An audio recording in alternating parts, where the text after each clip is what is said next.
Tonight, 2 local mail carriers are facing federal charges accused of failing to deliver mail and instead tossing it in the trash. Prosecutors say they found at least 1 mail-in ballot application among the discarded items and dozens of political mailings. Good evening, I'm Ken Rice. One of the mail carriers was caught on camera tossing mail in the trash. The other's charged with putting mail out with the trash for his neighborhood's weekly pickup. Andy Sheehan's been following the story all week and has this update tonight. The U.S. Attorney's Office says incriminating evidence, both this video surveillance and mountains of garbage bags left on the curb, pointed to 2 postal carriers suspected of trashing the mail. Now both men face federal charges of destruction or delay of the mail by a postal employee, a felony which could land each in prison for 5 years. I don't know what's going on over there, but whatever it is, if that's what happened, that's a shame.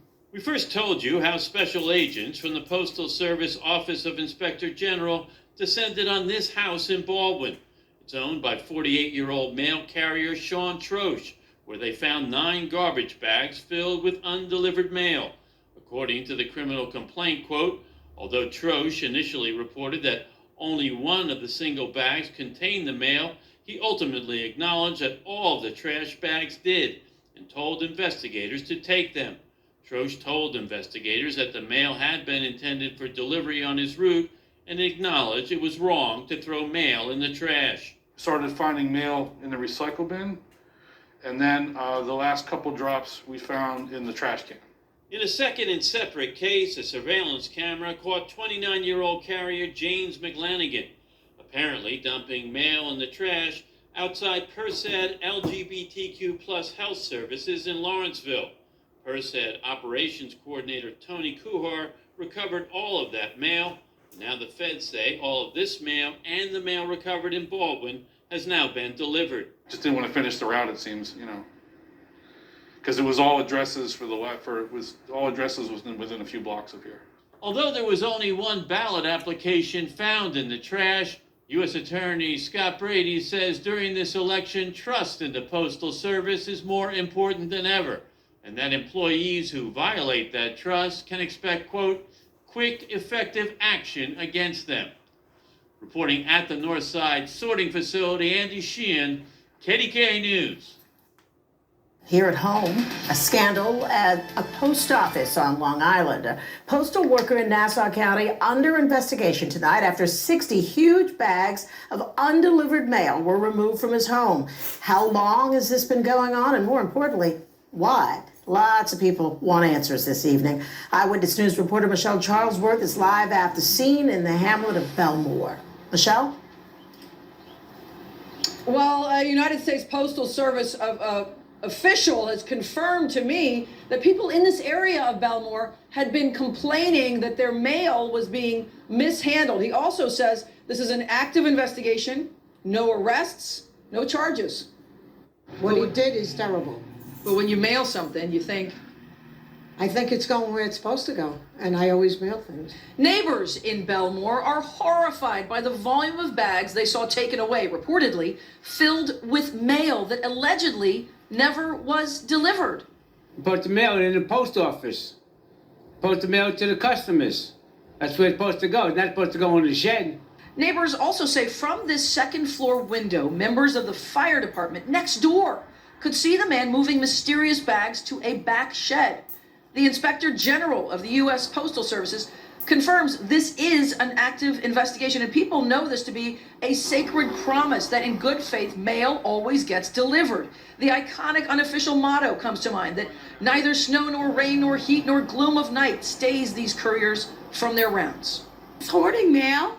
That's terrible, though. People's, like you said, pension checks, Social Security, love letters, could be family documents, wills, everything that we put in the mail. Birthday cards. People are anxious for this to be investigated. Investigators confirm that there have been complaints that mail in this area has been mishandled.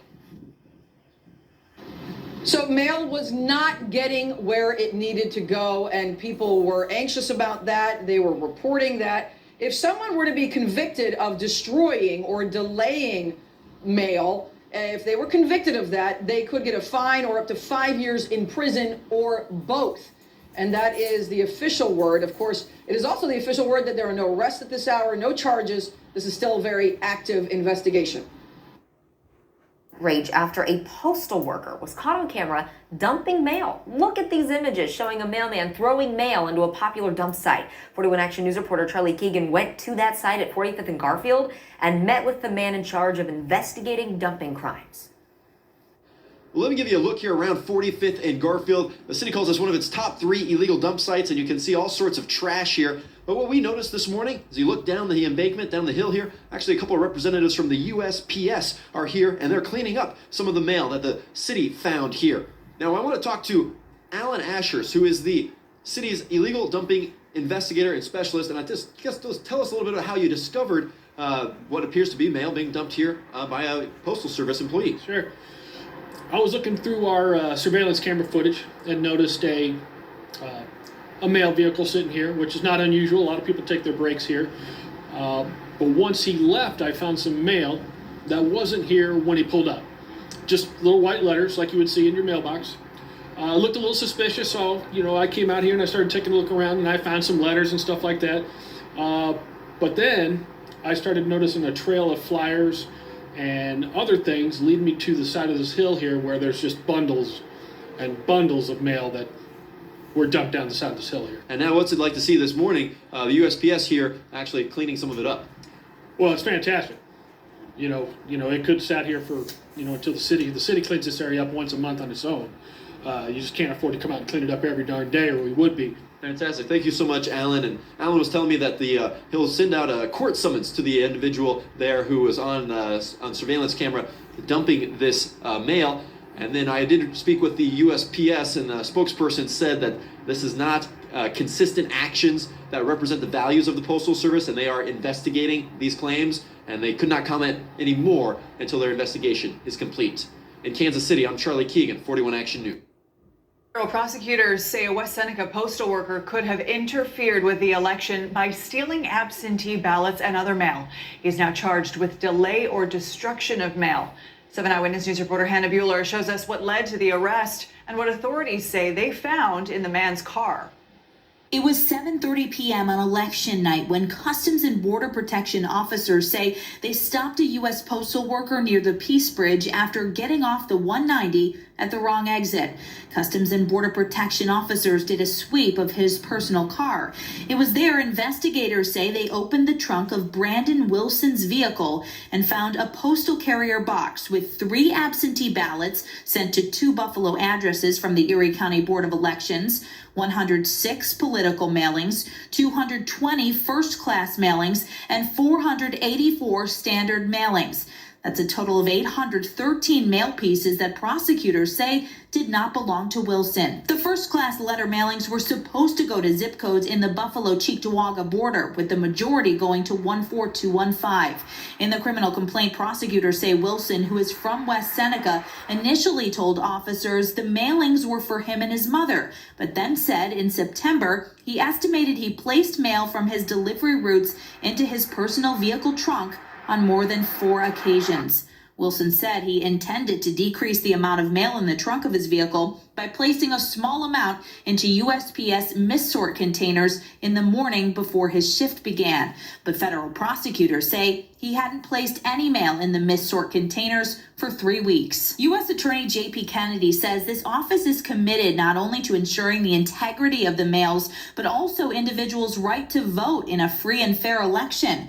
The criminal conduct with which this defendant is alleged to have engaged undermine both of those interests. And the U.S. Postal Service tells me Wilson has been placed on emergency placement, which means he is out of work and has no access to the mail. This is pending the outcome of this criminal investigation. If convicted on the charges, he could spend 5 years in prison. Reporting in West Seneca, Hannah Bueller, 7 Eyewitness News.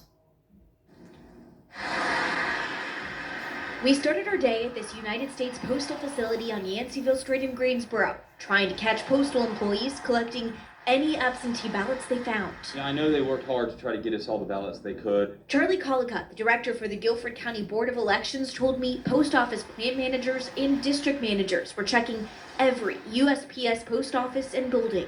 I really don't know what to expect. We didn't see anyone at the 4 different locations we went to Friday. A request to get inside was denied. On Thursday, 48 ballots were found in a morning sweep. Another 29 were located in the afternoon. We can't do anything with them, so we're just kind of sorting and storing them, locking them up for when we can count them. The next ballot count is set for November 12th. Until then, election workers are checking postmarks to make sure they meet the deadline. It's not a huge quantity like some of the other states that have had this huge month buildup of ballots. We're talking about a couple of days worth of ballots. They've also been busy with audits. It all adds up to North Carolina possibly being the last state to present election results. They may be. I see that the other states are doing stuff as we go. I don't know what that means or if they'll be finished before or after us on Friday. Twan, where are you?